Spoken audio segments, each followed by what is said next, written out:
Bonjour, alors moi c'est Steven Mezeroy, je suis géomaticien de formation depuis maintenant un peu plus de 10 ans, depuis 2013, et télépilote de drone depuis 2016.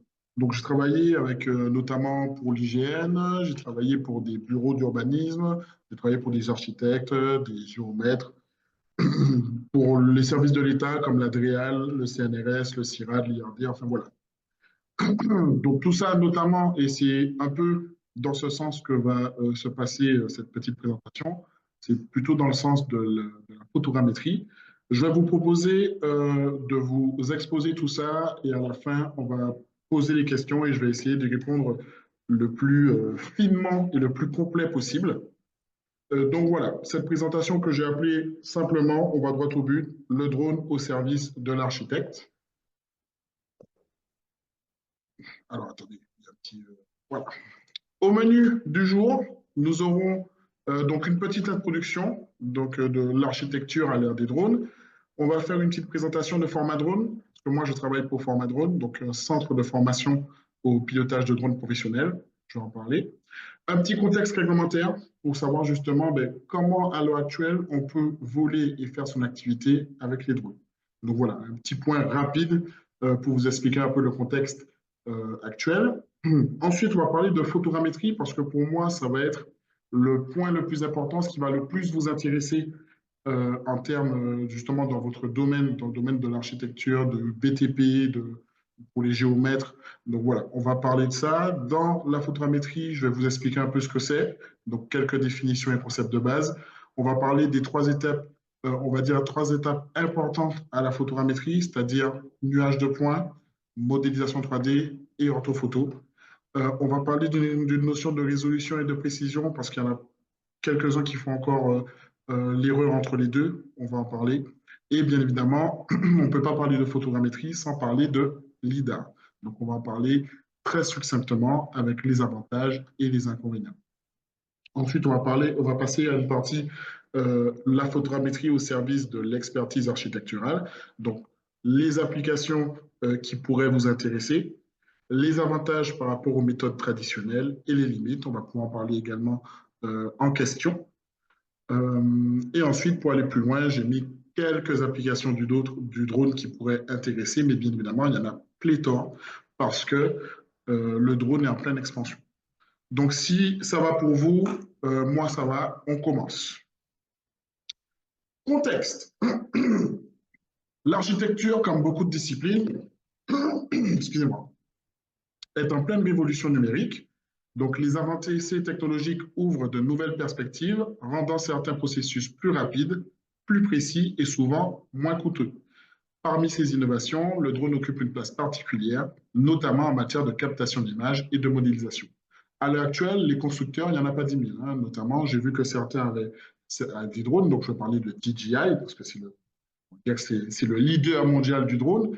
Mais de plus en plus, DJI va faire des drones, euh, on va dire, ils vont tendre vers la miniaturisation du drone avec une meilleure performance au niveau de la batterie, donc de l'autonomie, et au niveau de la caméra, donc avec une performance de résolution extrême. Donc, ce qui fait que maintenant, à l'heure actuelle, on a des drones qui sont peu coûteux, mais qui ont quand même une certaine résolution et une certaine performance. On est en plein dedans, c'est vraiment les nouvelles perspectives qui s'offrent à nous à l'heure actuelle. Aujourd'hui, les architectes font face à des défis de plus en plus complexes. C'est des défis que moi j'ai trouvés rapidement. Après, on pourra en parler par la suite et n'hésitez pas à m'en donner plus ou à corriger si jamais c'est nécessaire. Donc, rapidité de l'urbanisation. Donc, ça va nécessiter des relevés rapides et précis. La préservation du patrimoine, donc chaque détail compte et l'intervention directe peut s'avérer risquée. Et difficulté d'accès, j'ai vu qu'il y a quelqu'un qui en parlait justement et qui posait la question. Ben justement, l'un des avantages du drone, c'est justement les sites inaccessibles, les bâtiments élevés, donc là où on aurait peut-être besoin d'une nacelle motorisée ou d'échafaudage, et surtout une sécurité qui serait compromise justement parce qu'on aura besoin de harnais, de formation sécurité, là où le drone peut y aller très rapidement avec une résolution qui est de plus en plus grandissante. Quel chiffre clé? Donc, 90% des projets de grandes infrastructures intègrent déjà l'utilisation des drones pour les relevés topographiques et de la modélisation. 30 à 40% de réduction des coûts de relevé pour des projets nécessitant une étude détaillée du site ou des structures existantes et 15 à 20% de gains de temps sur les phases préliminaires des projets grâce à l'utilisation des drones, notamment sur les relevés topographiques. Alors, je me suis basé sur plusieurs études, autant américaines qu'européennes. Je pourrais, si besoin, vous donner les sources. C'est beaucoup de lecture, mais c'est des choses que nous, en tant qu'école de formation, on est obligé de faire. Donc, je pourrais vous donner les sources sans problème. Je vous ai mis un petit graphisme ici, là, deux petits graphismes d'ailleurs. Donc, selon une étude, et je pourrais vous redonner le lien, 42% des entreprises du BTP, parce que cette petite phrase que vous voyez là, c'était plutôt pour les entreprises du BTP dans le bâtiment. 42% des entreprises utilisent déjà le drone pour gérer les étapes de construction. On a 30% de ces entreprises qui vont utiliser des robots et des technologies d'automatisation. On a 65% qui vont utiliser des machines radiocommandées ou télécommandées sur leur site. On a 30% qui vont utiliser les fréquences radio pour identifier et suivre des équipements et des matériels sur site, notamment pour la sécurité. 17% utilisent des senseurs, des capteurs intelligents pour justement la sécurité encore, donc la sécurité des lieux, avoir des capteurs qui permettent d'enregistrer des mouvements, des bruits, ce genre de choses. Et très important de ce côté, on a 61% qui vont utiliser la modélisation 3D justement dans leur projet pour autant de la présentation que de la technique. À côté de ça, vous avez un autre graphisme. Donc, c'est l'évolution du marché des drones civils en France en millions d'euros. Donc, entre 2015 et 2025, donc c'est 10 ans à peine, vous voyez le bond qui s'est passé. On passe de 155 millions à 652. Donc, vous voyez que là, c'est global. Hein. Donc, on a autant pour du professionnel, c'est ce qu'on appelle les exploitants, donc exploitants professionnels, autant au niveau de la construction et autant au niveau du loisir, donc les drones d'entrée de gamme ou du loisir. En 10 ans, donc forcément, le marché a explosé, en même temps, bien évidemment, que la modernisation de ces capteurs volants, qui vont permettre beaucoup plus de choses à un prix de plus en plus réduit. Et ça, vraiment, c'est la base même de ce qui nous permet de faire pas mal de choses aujourd'hui. Alors, on va passer à la présentation de Format Drone. Donc, Format Drone est une école de formation dans le sud de la France. Alors, on a trois écoles. On en a une à Montpellier, une à Toulouse et une à Nancy. C'est une boîte qui existe depuis octobre 2014. D'ailleurs, ce mois-ci, c'est les 10 ans de Format Drone. On était à la base spécialisé dans l'ingénierie technique aérienne. En gros, on avait pas mal de bureaux d'études et pas mal de bureaux de recherche qui, qui avaient besoin d'un drone particulier pour porter un capteur particulier. Donc, nous, on était dans la construction de ces drones sur mesure et on s'est spécialisé dans la formation de télépilotes de drones professionnels. Donc, le drone sur mesure, on n'en fait plus trop dans la mesure où justement le leader mondial, je le disais tout à l'heure, qui est DJI, a tout raflé de ce côté. Ils ont une longueur d'avance, ils font pas mal de choses maintenant, donc il n'y a plus vraiment besoin de drones sur mesure, en tout cas pour la plupart des choses qui sont à faire en ce moment. Donc, on est spécialisé dans la formation de télépilotes de drones professionnels. Trois secteurs d'activité, trois grands secteurs d'activité. On aura l'audiovisuel, on aura l'industriel. Dans l'industriel, je vais mettre tout ce qui sera BTP, je vais mettre tout ce qui sera photogrammétrie, je vais mettre également tout ce qui sera diagnostic thermique. Et on a l'agricole. Donc, l'agricole, ça va être autant des techniques d'épandage qui, pour le moment, commencent tout juste en France, mais autant des techniques de télédétection, on appelle ça. C'est une technique qui va permettre de voir et de mesurer certaines informations des plantes à distance grâce à un capteur spécial. L'offre de formation, on a deux types de formation. On a la formation professionnelle obligatoire pour être pilote de drone professionnel en France et en Europe. Je vais en parler juste après avec le contexte. Et la formation spécifique métier, donc c'est des petites formations derrière qui vont nous permettre, de se spécialiser dans un domaine en particulier. Et depuis 2017, on a un bureau d'études en photogrammétrie. Donc voilà, un petit bureau d'études qui nous permet de prendre certains projets autant dans la modélisation 3D, autant dans la topographie de terrain, dans la cartographie et bien d'autres. Et de la cubature aussi, très important, je vais y venir après. Donc, les formations complémentaires qui va permettre de se spécialiser sur des domaines particuliers. Donc, on a la formation au montage vidéo, on a la formation en photogrammétrie, donc qui va permettre de faire cartographie SIG, orthoplan, modélisation 3D, mesure et calcul de cubature. On aura la formation à la thermographie infrarouge. Donc là, ça va être diagnostic thermique sur bâtiment, humidité, panneaux photovoltaïques et puis surtout risque incendie également.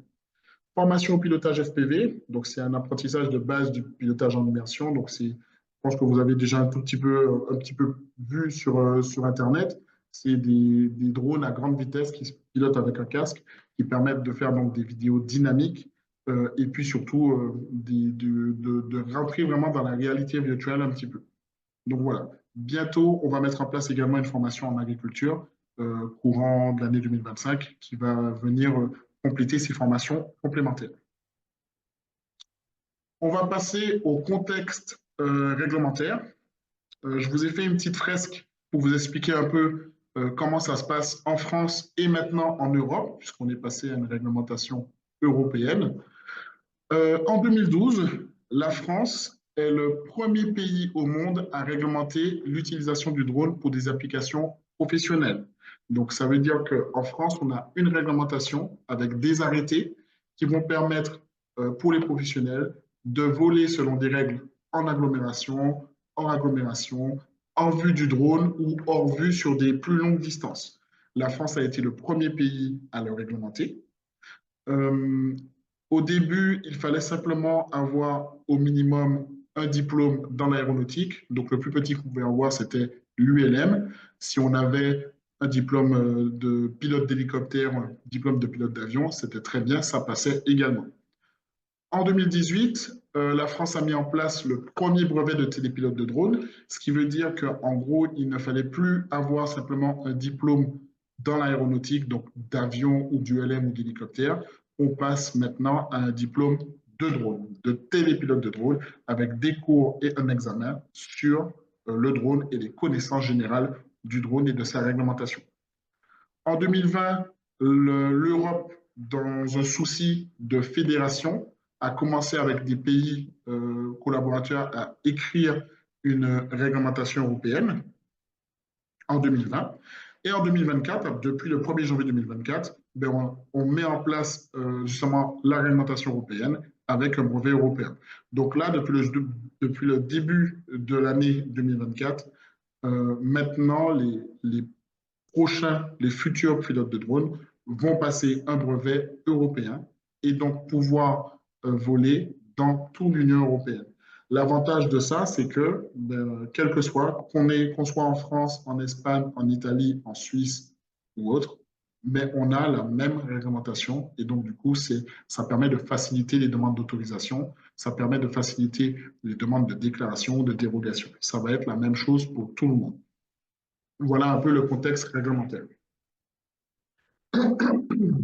Au niveau du point clé, donc, la réglementation européenne va s'axer autour de trois catégories d'opérations. On aura une catégorie open, ici, qui va permettre des vols considérés comme à risque faible, donc pas de vol en agglomération, pas de vol non plus dans un espace à proximité des tiers. On n'aura pas possibilité de faire de demande d'autorisation, donc pas de vol dans des zones militaires et pas de vol non plus à proximité des zones aéroportuaires. Donc ça, c'est catégorie open, donc risque faible. On aura une catégorie spécifique qui va donc là permettre de voler dans des conditions de vol à risque modéré, donc modéré pour le tiers. Là, du coup, on va pouvoir voler et en agglomération et à longue distance, donc jusqu'à 2 km. Ça va permettre, on va pouvoir faire des demandes d'autorisation, des déclarations et des dérogations. Et on a la catégorie certifiée qui va là être une catégorie pour les vols à risque élevé. Donc là, on va partir sur du transport de marchandises dangereuses, du transport de personnes. Là, les drones doivent être certifiés, les pilotes doivent être certifiés également. la réglementation n'est pas totalement finie pour cette catégorie. Voilà, je vous ai fait une petite présentation globale du contexte réglementaire. Les obligations du télépilote à l'heure actuelle, donc en tant que pilote de drone, il est nécessaire de respecter certaines obligations légales. Il faut enregistrer les drones et s'enregistrer soi-même sur une plateforme dédiée. Il y aura une formation spécifique requise selon la catégorie d'opération qui va donner lieu à un diplôme certifiant. Il faut ce diplôme pour être pilote de drone professionnel et pouvoir voler dans des conditions professionnelles. Et il faut tenir à jour un journal de vol et un carnet d'entretien des drones. Voilà, c'est global, il y a pas mal de choses encore derrière à connaître, mais globalement, c'est ces 3 points à retenir. On va passer maintenant au plus important, au plus intéressant, la photogrammétrie, outil clé pour les architectes. Alors, je vais commencer par une petite définition et des petits concepts aussi à connaître que peut-être que vous connaissez déjà. Donc, la photogrammétrie, c'est une technique de reconstitution d'images qui utilise la parallaxe obtenue entre des images prises depuis des points de vue différents pour en faire des nuages de points géoréférencés. En gros, c'est ce qu'on va appeler de la photo-interprétation. Et donc, cette photo-interprétation va permettre de pouvoir avoir ce qu'on appelle la profondeur de champ et les perspectives qui permettent donc de reproduire la scène qu'on a voulu prendre en captation. Elle est notamment utilisée pour créer des modèles 3D détaillés et des cartes à partir d'images aériennes. Très utilisée dans plusieurs domaines, notamment la cartographie SIG, l'architecture évidemment, la géologie, l'archéologie, la topographie et plein d'autres domaines encore. On a donc 3 étapes importantes, je vous l'ai dit tout à l'heure lors du sommaire, le nuage de points, la modélisation 3D et l'orthophoto. En bas, les images que je vous ai mis, donc on a d'abord une image intégrée dans un logiciel qui permet de voir une scène avec un bâtiment, une cathédrale en nuage de points. Et à droite, je vous ai montré un peu les processus, on va dire simplifiés, de comment faire pour arriver à un modèle 3D et bien d'autres. On a donc la première photo en réalité. Ensuite, on va vouloir faire une acquisition de données. Donc, en gros, là, vous voyez, ce que vous voyez ici, c'est des photos. Donc, on va vouloir tourner autour pour pouvoir prendre le maximum de photos et donc permettre au logiciel de récupérer des points de liaison pour faire de la photo-interprétation. En virtuel, ça va nous donner quelque chose comme ceci, là. Et ensuite, on peut derrière en faire une orthophoto et pouvoir générer des courbes de niveau et plein d'autres choses encore. Donc voilà le concept de base de la photogrammétrie. On va commencer par le premier point, donc qui est le nuage de points denses. C'est une première représentation fine, donc de plusieurs millions de points en 3 dimensions de la zone. Chaque point correspond à des coordonnées en X, Y, Z, donc ça veut dire que c'est une scène qui va être géoréférencée. Ça va servir de base pour construire des modèles 3D et des cartes topographiques. Ce nuage de points peut être classifié pour différentes finalités, catégorisation de l'occupation du sol ou production de modèles numériques de terrain, de surface ou d'élévation. Je ne sais pas si vous voyez un peu ce que c'est que les modèles numériques de terrain, de surface et d'élévation. Je pense que oui. Au cas où, je vais vous en faire petite, euh, une petite description. En gros, le modèle numérique, c'est ce qui va permettre, donc ça peut être soit 3D, soit 2D, et ça va représenter le modèle. Donc, le modèle numérique de terrain, c'est très simple. C'est le terrain sans le sursol. Donc, grâce au nuage de points, on va pouvoir classifier ces points en 2 grandes parties. La plupart du temps, c'est en 2 parties. On peut le faire en plusieurs, mais la plupart du temps, on va le faire en 2 parties. Une partie terrain et une partie tout ce qui est au-dessus de ce terrain. Ensuite, tout ce qui est au-dessus du terrain, on peut le classifier. On peut faire végétation dense, végétation moins dense, voiture, route, bâtiment, ce genre de choses. Mais là, les 2 parties les plus principales, c'est tout ce qui est au-dessus du sol et le terrain. Donc, le modèle numérique de terrain, par exemple, ben c'est ça, c'est le sol sans tout ce qui est au-dessus, sans le sursol. Le modèle numérique d'élévation, donc ce qu'on va appeler MNE, ça va être justement tout ce qu'il y a au-dessus du sol sans le terrain. Donc, c'est ce qu'on appelle le modèle numérique d'élévation. Et le modèle numérique de surface, c'est le terrain et le sursol, donc la scène dans sa globalité. Donc, on peut dire que le MNS, donc modèle numérique de surface, c'est le MNT, modèle numérique de terrain, plus le MNE, modèle numérique d'élévation. Donc voilà un peu le nuage de points, ce à quoi ça peut servir.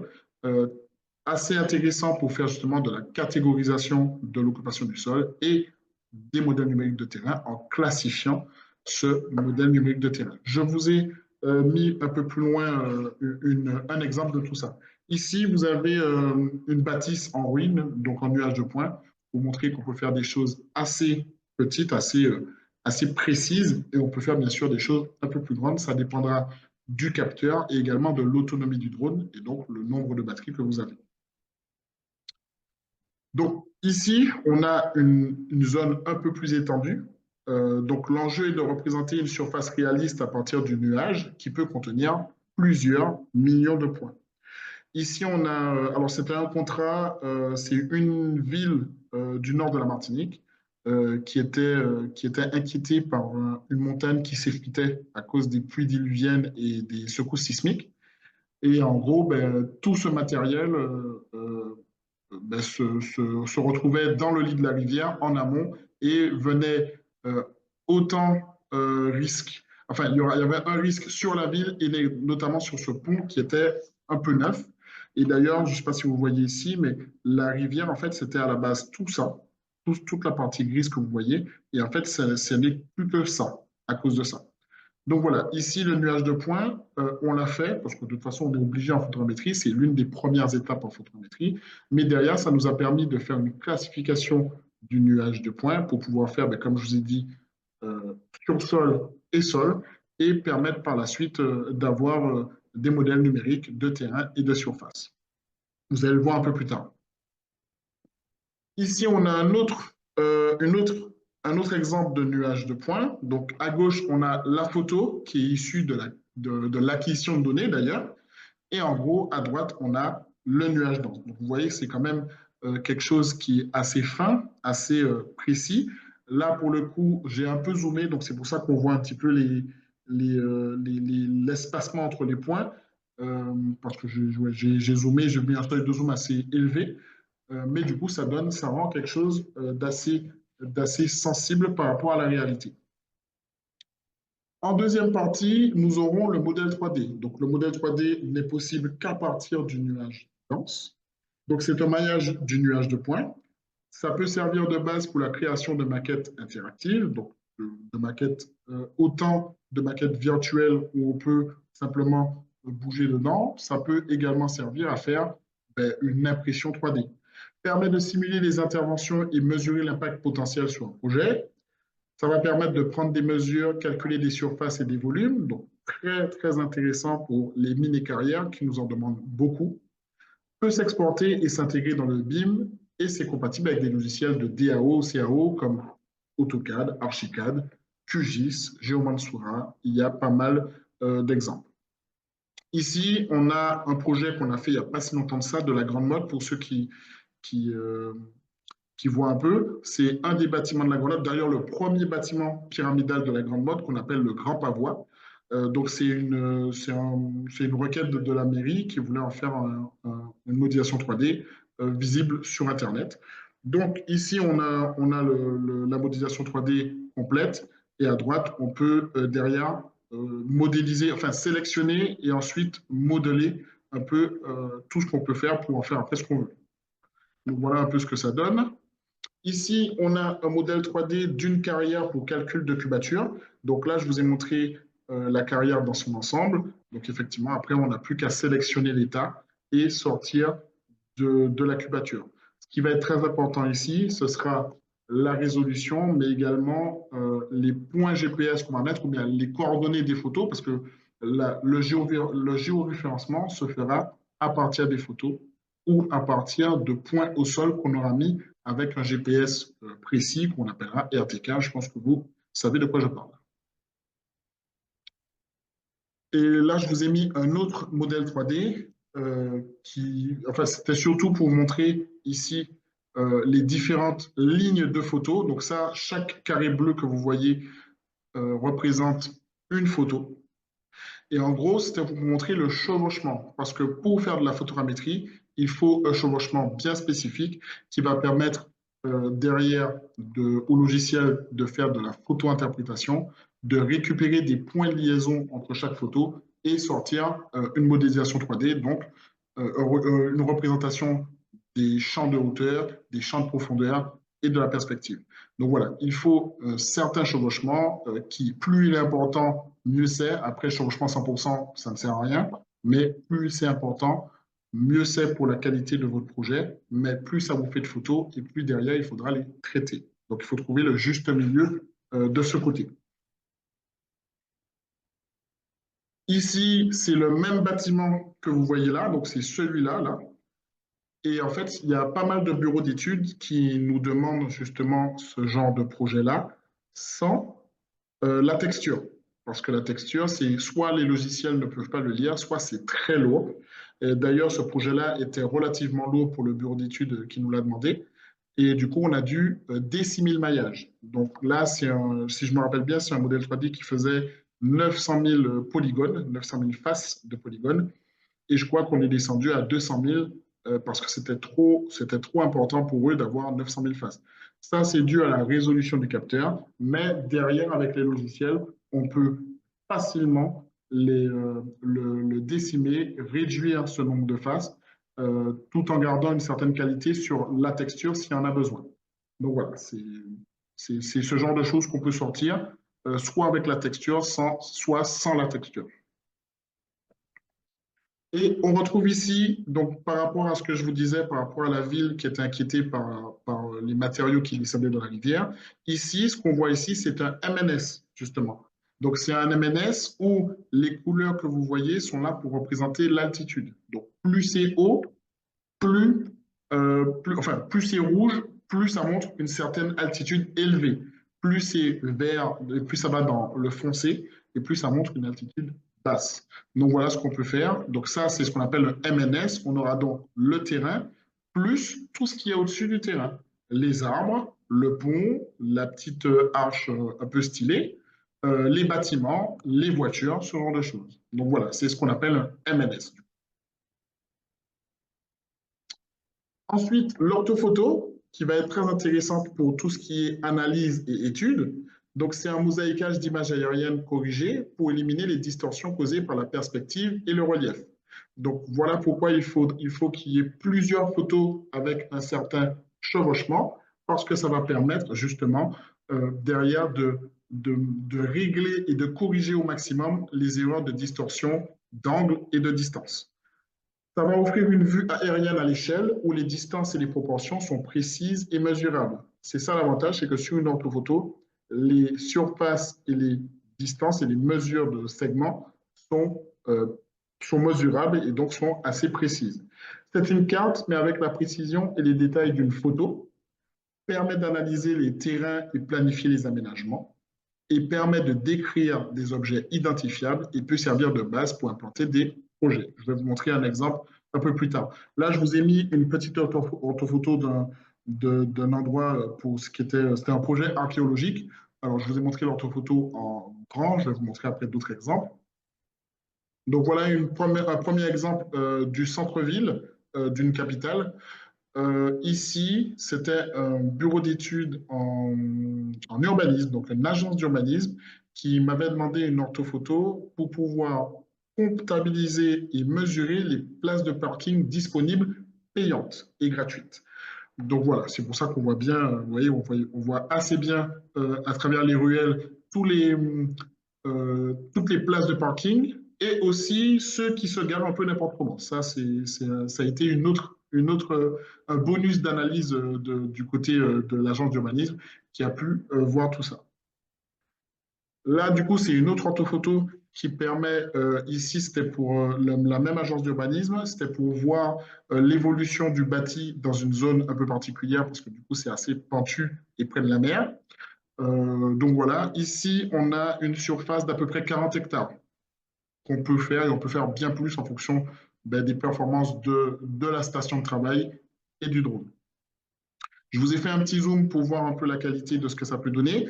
Donc ça, c'est un zoom sur une photo prise, enfin sur l'orthophoto, et c'est par là. Je ne me rappelle plus trop exactement où, mais c'est par là. Et en fait, ici, on a le zoom en détail pour montrer un peu la qualité de l'orthophoto. Justement, en parlant de qualité, c'est ce qu'on va appeler la résolution. La résolution orthophotographique, c'est comme ça qu'on l'appelle dans le milieu de la photogrammétrie, ça va être la taille d'un pixel exprimée en centimètres. Donc ça veut dire, bon là je vous donne un exemple, 10 centimètres par pixel, voilà comme on parle pour la résolution, ça va signifier que chaque pixel représente un carré de 10 par 10 sur le terrain. Donc ça va représenter un carré de 10 par 10. Donc plus la résolution est petite, meilleurs seront les détails sur la photo, mais plus le fichier va être lourd. La résolution ne doit pas être confondue avec la précision. La précision, qu'est-ce que c'est? La précision, c'est, sous-entendu géométrique, ça va être justement la qualité du géoréférencement. À quelle précision est géoréférencé mon projet? On parle en erreur quadratique. Donc, si je vous dis que mon projet a 2 mètres d'erreur, ça veut dire que par rapport à la réalité, il y a une moyenne de 2 mètres d'erreur par rapport à la réalité. Donc, plus ce chiffre est petit, et mieux c'est pour les clients et pour vos projets à vous. Donc ici, je vous ai montré une photo de la place de la Comédie prise sur Google Earth. À gauche, elle est de 2005, donc c'est une photo prise par satellite. On a une résolution qui est de 2 mètres par pixel, justement. Donc en gros, chaque pixel fait 2 mètres par 2 mètres, donc c'est quand même des gros pixels. On voit bien que c'est flou d'ailleurs et qu'on ne voit pas grand-chose. Par contre, à droite, en 2011, ça a été fait par avion et cette fois-ci, on a une résolution de 60 centimètres par pixel. Donc, ça veut dire que chaque pixel fait 60 par 60. Ça a été fait par avion et on voit quand même qu'il y a beaucoup plus de détails, on voit beaucoup plus de choses, on voit beaucoup plus de netteté. Ici, on devine à peine la sorte de carrousel qui est ici. On la voit bien mieux là. Les arrêts ici, c'est des arrêts de tram, on les voit beaucoup plus facilement ici. Et bien évidemment, la place des Trois Grâces que vous voyez ici, on la voit un petit peu floue là, mais on la voit quand même un peu plus en détail ici. Donc voilà, c'est ça la résolution. Donc l'objectif, c'est d'avoir le plus de résolution possible. Mais attention, plus de résolution veut dire plus gros capteur, veut dire des photos de plus en plus lourdes. Et donc derrière, il faut savoir les traiter avec une station de travail qui tient la route. Nous, de notre côté, alors là, je vous ai dit, c'était 2 mètres par pixel. Ici, ça va être à peu près 60 centimètres par pixel. Nous, de notre côté, avec nos drones, on arrive à sortir du 2 centimètres par pixel. Alors, d'une part, parce que la qualité de l'appareil est quand même très importante, et d'autre part, selon la réglementation drone, on est limité à 120 mètres de haut. Et donc, 120 mètres de haut, c'est pas très haut par rapport à un avion ou un satellite. Donc, ça permet d'avoir une meilleure résolution de ce côté.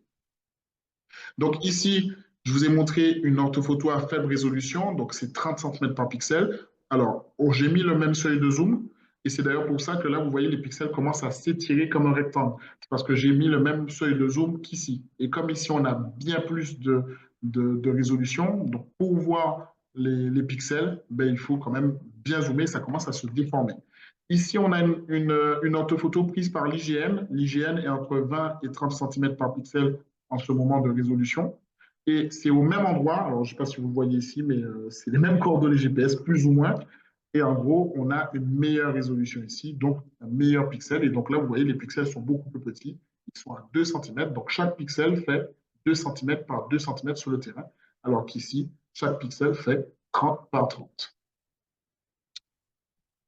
Le LIDAR, parce qu'il fallait bien en parler, donc le LIDAR, c'est une technique qui est quand même intimement liée à la photogrammétrie. Elle va permettre pas mal de choses bien plus précises que la photogrammétrie, mais elle a aussi ses limites.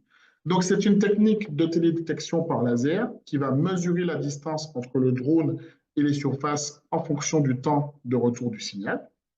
Chaque faisceau envoyé est enregistré en tant que point dans l'espace, permettant de générer un nuage de points très dense. Donc, en gros, c'est des centaines, des milliers, voire des millions de lasers pour les lidars les plus perfectionnés qui vont être envoyés. Et en gros, à chaque fois que ça va toucher quelque chose, ça va faire un point. Et donc, en gros, le lidar va le traiter comme un point, ce qui fait que derrière, ça nous fait un nuage dense. Comparé à la photogrammétrie, où ça va être une interprétation d'une photo qui va sortir en nuage dense, là, le nuage de points est complètement en acquisition de données et non en photo-interprétation. Donc forcément, c'est plus précis et de meilleure qualité que la photogrammétrie. Donc on aura une précision accrue, donc captation plus fine que la photogrammétrie, notamment sur bâtiments et terrains. Et l'avantage, c'est que du coup, ça va permettre une certaine pénétration à travers la végétation. Donc les vaisseaux peuvent pénétrer le couvert végétal, relevé topographique en zone forestière ou à végétation dense.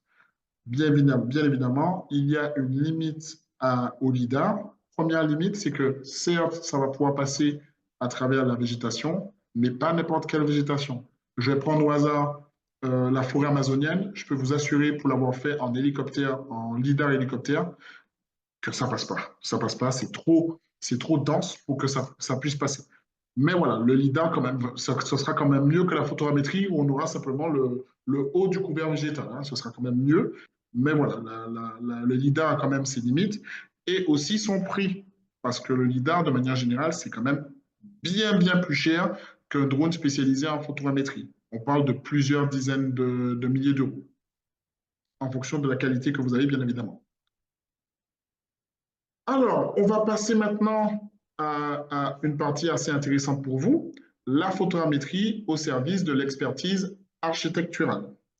Donc, les applications, donc relevé topographique précis, permet de capturer des données géospatiales précises afin de créer des cartes topographiques détaillées. Donc, ça va permettre une analyse de terrain pour de nouveaux projets de construction, par exemple, des identifications des contraintes de la zone, planification de l'aménagement du site.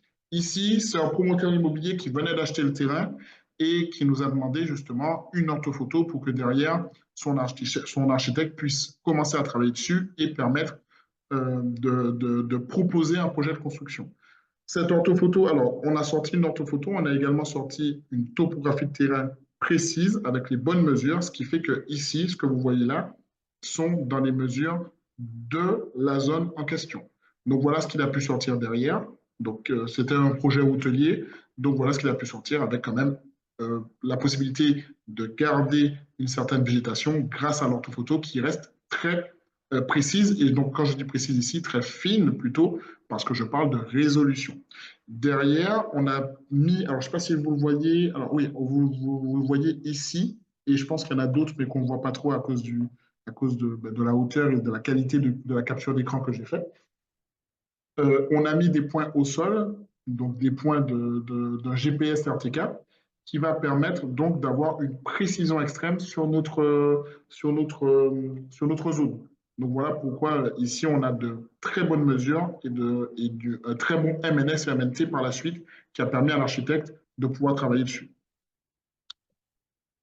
Modélisation 3D des bâtiments et des sites. Donc voilà, on va pouvoir générer des modèles 3D réalistes à partir des images capturées par les drones. Donc ça va nous permettre de créer des maquettes numériques pour la visualisation des projets. Facilitation de la communication avec les clients et les parties prenantes. Intégration dans les logiciels BIM pour une gestion complète du cycle de vie des bâtiments. Donc ça va permettre une gestion même des rénovations, de l'entretien, ce genre de choses. Et bien évidemment, ça va permettre aussi tout ce qui est bâtiment historique. Ici, on a une modélisation 3D d'une chapelle, je ne me rappelle plus le nom de la chapelle, c'est dans l'Hérault, et donc derrière qui permet donc d'une part de l'enregistrer pour un projet futur et d'avoir un suivi à l'instant T de ce qui se fait en ce moment. Alors ici, pour le coup, comme c'était quelque chose à envoyer en ligne, on avait baissé un peu la résolution de la texture, mais rien n'empêche par la suite de la réaugmenter à partir de nos photos de base. Ça va permettre également de l'analyse et le diagnostic des structures, donc inspection des bâtiments pour identifier les défauts structurels, les fissures et autres anomalies, évaluation de l'état des structures existantes, planification des travaux de réparation et de maintenance, utilisation des données pour les audits de sécurité. Ici, on a ce qu'on appelle une orthophoto de façade. Donc, c'est une orthophoto, comme je vous ai montré tout à l'heure, en 2D, mais mise à la verticale. Les coordonnées GPS sont perdues, mais les mesures restent précises parce que du coup, on est quand même dans un projet géoréférencé. On perd simplement, enfin, on enlève le géoréférencement du projet final mais les mesures restent précises. Donc, ça permet d'avoir une certaine qualité, puisque du coup, là, on est comparé à l'acquisition de données au sol, où on est à 120 mètres max. Là, on peut être à 5-10 mètres du bâtiment, ce qui va permettre une meilleure résolution. Et du coup, grâce à ça, ça nous permet de voir des fissures, comme vous voyez ici, des fissures sur la vitre et surtout mesurer cette fissure et avoir donc une idée, une analyse précise de ce qui est à faire par rapport à ça. Aménagement paysager et urbanisme, donc ça peut servir à planifier les espaces verts, les parcs et les infrastructures urbaines à partir des données topographiques. Conception des aménagements paysagers en harmonie avec le terrain naturel, simulation des impacts environnementaux et visuels des projets urbains, optimisation de l'utilisation des espaces publics. Donc voilà, ça va servir d'une base qui va permettre après de pouvoir être aménagé et pouvoir faire tout un tas de projets qu'on va décider de planifier par la suite. Suivi et gestion des sentiers. Donc voilà, ça nous permet une surveillance régulière des sentiers pour suivre l'avancement des travaux et vérifier la conformité de construction. L'avantage avec la photogrammétrie, c'est qu'il faut une acquisition automatique. Donc c'est un plan de vol qu'on va donner à notre drone. Et ce plan de vol, on peut le faire à l'infini. Donc du coup, ben, ça nous est déjà arrivé qu'il y ait des clients qui nous demandent de passer une fois tous les 2 mois, une fois tous les 3 mois ou tous les mois pour faire de la photogrammétrie et sortir une orthophoto pour voir l'avancée complète du projet. Donc, comparaison des conditions réelles avec les plans de construction, identification précoce des écarts et des problèmes potentiels, documentation visuelle pour les rapports de progression. Donc, voilà, ça va permettre autant pour de la communication, autant pour du partage et autant pour du technique et permettre un suivi de tout ça. Documentation et archivage de projets, donc enregistrement des étapes clés des projets architecturaux pour des fins de documentation et d'archivage, création d'un historique visuel complet du projet, facilitation de revues de projets et des études de cas, référence pour les futurs projets similaires. Donc ici, on a Notre-Dame de Paris.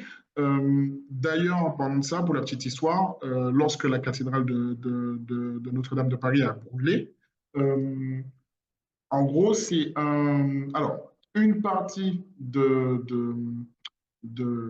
la cathédrale a pu être rénovée grâce à un bureau de jeux vidéo, Ubisoft, qui avait pour un de ses jeux phares, c'est Assassin's Creed, qui avait justement modélisé en 3D avec la photogrammétrie la cathédrale intérieure et extérieure. Et ce qui a permis, donc grâce à ça, ils avaient les plans, ils ont pu donner une partie de ces plans qui ont permis derrière la rénovation du bâtiment. Donc voilà.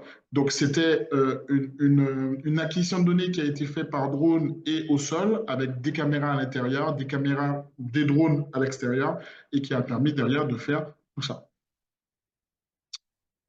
Alors, on va parler des avantages. Les avantages par rapport aux méthodes traditionnelles, donc rapidité de relevé. Donc, ça va permettre une réduction considérable du temps nécessaire pour les relevés topographiques par rapport à, à- à un géomètre qui va le faire au sol avec sa petite pige. Sécurité améliorée et facilité d'accès. Donc, accès à des zones inaccessibles, on en parlait encore tout à l'heure, ou dangereuses, sans mettre en danger l'opérateur. Coût réduit, réduit les besoins en main-d'œuvre et les coûts associés aux méthodes traditionnelles. Efficacité des inspections, permet des inspections régulières et rapides, facilitant le suivi et la gestion des projets. Et intégration dans le BIM, donc les modèles 3D issus de la photogrammétrie peuvent être facilement intégrés dans les logiciels BIM. Donc voilà, ça c'est les avantages, les principaux avantages qu'on voit. On peut en trouver 10 000 s'il le faut, mais il y a également des limites. Donc la première limite du drone, c'est les conditions météorologiques. Le mauvais temps peut restreindre ou empêcher les drones de voler dans de bonnes conditions. En tout cas, je parle pour les drones, on va dire, euh, bon marché. La qualité des images capturées peut être grandement réduite par rapport à la pluie, par rapport au brouillard, par rapport à tout ça. Les obstacles naturels, donc difficulté, voire impossibilité d'avoir des informations sous la végétation dense et sur les grandes surfaces d'eau. Ça, je vous l'ai dit tout à l'heure, c'est quelque chose que pour la végétation dense, c'est quelque chose que le LIDAR va pouvoir contrer, mais jusqu'à une certaine mesure. Et la photogrammétrie ne fonctionne pas sur l'eau parce qu'il y a trop de mouvements. Donc, entre cette photo et cette photo, même si ça se chevauche, le problème, c'est que l'eau aura déjà bougé et en fait, le logiciel ne s'en sort pas. Traitement des données, le traitement des images peut être long et nécessite des ordinateurs puissants à coût élevé. Effectivement, il faut plus on a de photos, plus on a de photos de qualité, et plus derrière l'ordinateur doit suivre et on doit avoir un ordinateur qui tient la route. Et limitation des zones à statut particulier. Donc, bon, c'est une limite sans être une. Restriction en zone urbaine, aux abords des aéroports et zones militaires. C'est une limite si on n'est pas pilote de drone professionnel, mais une fois qu'on a le diplôme, une fois qu'on a tout en main, faire les demandes d'autorisation devient facile. Et pour aller plus loin, j'ai mis quelques autres applications du drone qui peuvent peut-être vous intéresser. Donc, une analyse thermographique et énergétique, par exemple, donc l'utilisation de caméras infrarouges pour identifier les défauts d'isolation, donc les ponts thermiques, les problèmes d'humidité, les fuites d'air, amélioration de l'efficacité énergétique des bâtiments, planification des rénovations et des mises à jour des systèmes de chauffage et de climatisation. Ça, c'est quelque chose qui est très demandé à partir de cette période, la période où il commence à faire froid. Et en fait, on en fait pas mal, notamment pour les bâtiments publics ou justement qui veulent se mettre à jour au niveau de leur isolation et mettre à jour au niveau du système de chauffage. Promotion et marketing immobilier, donc l'utilisation de drones pour obtenir des angles de vue uniques et des perspectives immersives. Alors j'ai un architecte qui m'a demandé, par exemple, de prendre des photos. Alors c'était un terrain qui avait avec vue sur la mer et il me demandait des photos à différents étages, enfin à différentes hauteurs pour montrer justement à l'étage, ici il y aura un bâtiment et à l'étage numéro 1, voilà ce que vous verrez, étage numéro 2, voilà ce que vous verrez, étage numéro 3, voilà ce que vous verrez. Donc voilà, ça permet de faire de la promotion et de la communication par rapport à ça. Et toujours dans la promotion et marketing immobilier, on a aussi la création de visites virtuelles 3D qui sont possibles et qui permettent donc Alors, lorsqu'on fait une modélisation 3D, on peut derrière l'inscrire sur des logiciels, des plateformes en ligne comme Sketchfab, je vais vous montrer à l'heure actuelle, et ça va vous permettre de vous déplacer dans le modèle 3D qui a été fait. Là, je vais vous montrer un exemple qu'on trouve sur Sketchfab, du coup. Hop.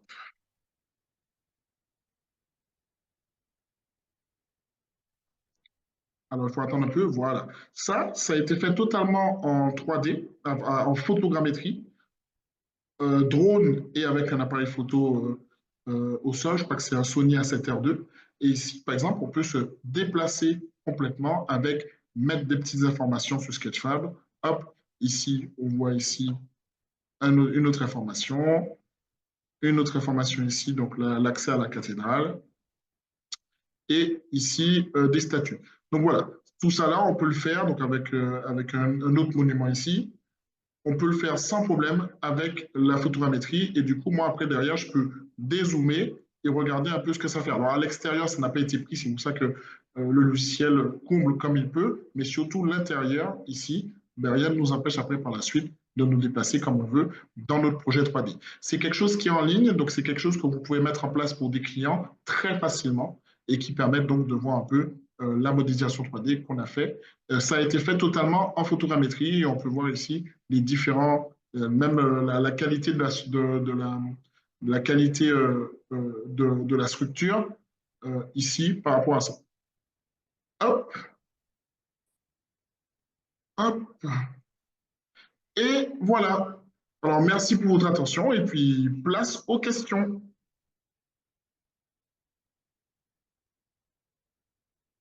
Hop.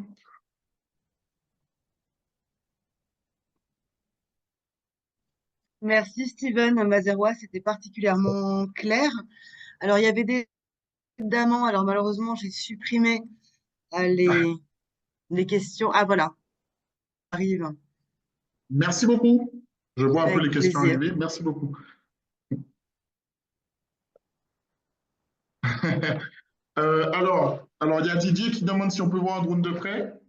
Alors, c'est vraiment pas scénarisé, mais j'en ai un juste là. Un drone spécialement fait pour la photogrammétrie d'ailleurs. Et le voilà. Ça, c'est un de nos drones phares pour la photogrammétrie. Donc, c'est un drone qui a un double capteur ici, un capteur, je ne sais pas si vous le voyez, un capteur fait pour la photogrammétrie et un autre fait pour l'inspection avec un zoom assez incroyable. Donc, le voilà. Ici, c'est un parachute pour être en règle avec la réglementation européenne, comme je l'ai dit. Et donc voilà, ça c'est un drone qu'on utilise gravement pour la photogrammétrie. Il est parfait pour. Alors j'ai vu Roger qui dit, proposez-vous une ou des formations de première approche, voire un enseignement modulable pour être autonome avec un drone. Oui, on en fait. Il faudrait que tu nous contactes pour qu'on puisse te faire un devis approprié. Mais oui, on peut en faire sans problème.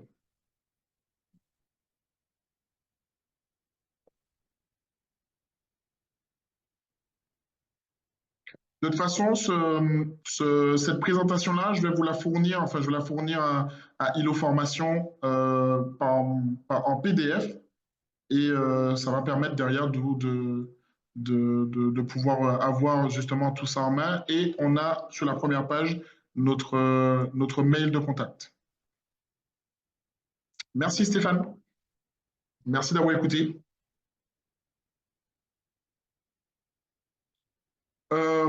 Alors Didier, la durée de la formation, alors du coup, nous, on fait une formation qui permet de voler partout, autant en agglomération, autant hors agglomération et surtout autant longue distance. Donc, on n'a pas vraiment une durée pour ça. La durée de base, c'est 2 semaines. Une semaine théorique où on va t'apprendre tout ce qui est nécessaire de savoir pour passer l'examen. Donc, tout ce qui va être réglementation, connaissance des drones, météorologie, principe de vol, et une semaine pratique où on va t'apprendre à maîtriser le drone dans toutes les situations et surtout t'apprendre à faire des demandes d'autorisation, des demandes de déclaration en fonction de l'endroit où tu es. On peut avoir plus d'informations pratiques pour savoir comment faire avec un drone pour effectuer de la photogrammétrie. Alors, pour faire simple, parce que là, du coup, c'est la photogrammétrie, on peut en parler vraiment 6 heures de temps s'il le faut. Pour faire simple, la photogrammétrie, il faut un drone spécialisé en photogrammétrie, comme je l'ai montré tout à l'heure. Et en fait, surtout, le plus important, c'est un drone avec euh, un logiciel qui permet de faire de l'acquisition de données. Parce que du coup, le problème, c'est qu'il faut faire des chevauchements et ça, on ne peut pas le faire manuellement. Après ça, lorsque tu as fait ton acquisition de données, il faut que tu aies un logiciel spécial où tu vas rentrer ces photos et derrière, il faudra que tu fasses des paramètres pour pouvoir sortir ce que tu veux sortir. Donc, nuage de pointance, modélisation 3D, orthophoto et plein d'autres petits paramètres derrière que tu peux faire.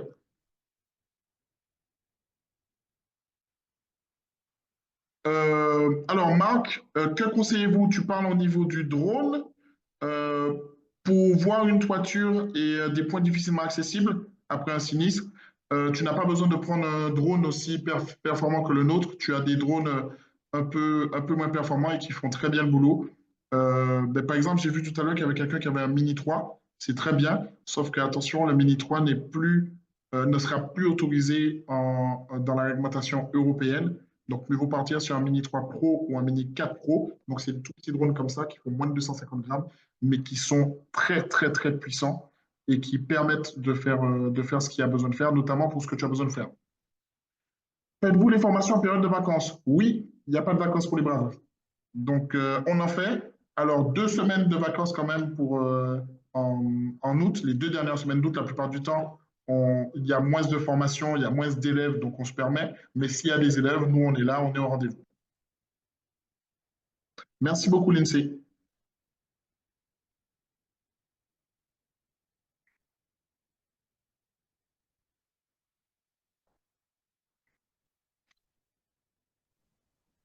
Il y aurait d'autres questions? On vous laisse le temps. Alors, Paul, les captations sont-elles utilisables sur AutoCAD? Enfin, alors, les traitements derrière, oui. On peut les sortir sur AutoCAD. Nous, on a des formats de fichiers qu'on peut sortir et on peut sortir si je dis pas de bêtises, on peut sortir du DWG, du DXF notamment. Et donc derrière, qui permettent d'être utilisés, je crois, par le logiciel AutoCAD. Alors, pour les grands projets, pas de souci pour avoir des stations à grande capacité de traitement, mais il y a un problème avec les petits projets traités par des petites agences. Peut-être pourriez-vous réfléchir à une solution en deux parties. Un nuage de points particulièrement restreint où une très grosse quantité de points est éliminée et surtout réduite à ceux qui permettent de restituer le réel. En deuxième temps, avec un logiciel dédié installable sur un ordinateur portable normal. Alors, Alain, j'ai dit j'ai dit qu'il faut une station assez importante pour travailler, mais ça, effectivement, c'est pour les gros projets. Mais par contre, pour des petits projets, un ordinateur, je dirais pas un ordinateur normal avec, alors je dirais pas un petit notebook ou ce genre de choses, mais un ordinateur, je vais pas dire basique, mais à moindre coût peut suffire. Moi, le mien, c'est un petit PC de gaming, mais c'est pas de gamme mais gaming, et ça me permet de traiter jusqu'à 200, 300 photos grand max sans problème. Après, moi, je parlais des grosses stations où là, par exemple, nous, on a une grosse station qui nous permet de faire des gros projets à 10 000, 15 000 photos, où là, effectivement, là, ça commence à coûter cher. Mais un petit ordinateur allez, entre 1000 et 1500 euros, ça suffit largement pour les petits projets. C'est ça, Roger. Pour nous contacter, c'est exactement cette adresse-là. Oui, j'ai un numéro de contact fixe. Je vais pouvoir te le donner après parce que je ne l'ai pas en tête. Ça fait 6 ans que je suis à Format Drone, 6 ans que j'oublie le numéro de téléphone, mais je vais pouvoir te le dire par la suite. Juste le temps de le chercher, attends, et je te le sors. Hop. Alors, le numéro de téléphone pour Roger, c'est 04 99 62 93 29. Je le redis au cas où. 04 99 62 93 29. Je peux peut-être l'écrire dans le chat ou bien, je sais pas, mais Absolument, ouais. Bah écoute, tu vas me hop, bon, après, au pire des cas, redis-moi 0. 04 99 62 93 29. Ok, comme je vois rien. C'est bon, tu contrôles quand même, hein, que le numéro Oui, oui, oui. contacté. Ah ouais, j'ai mon téléphone à côté, ça sert. Marc, oui, tu peux nous consulter pour des captations et des restitutions. Il n'y a aucun souci. On peut voir ça avec toi. Ça nous arrive d'en faire. Il n'y a pas de problème. De toute façon, on a un bureau de photogrammétrie spécialement pour ça. Donc voilà. Roger, oui, il y a bien une antenne à Toulouse. On fait nos formations à Cugnot, sur l'aéroport de Francazal. Donc l'avantage, c'est que là, on voit des décollages autant d'A400M, autant de parachutistes, autant d'autres avions de chasse et autres. C'est assez intéressant.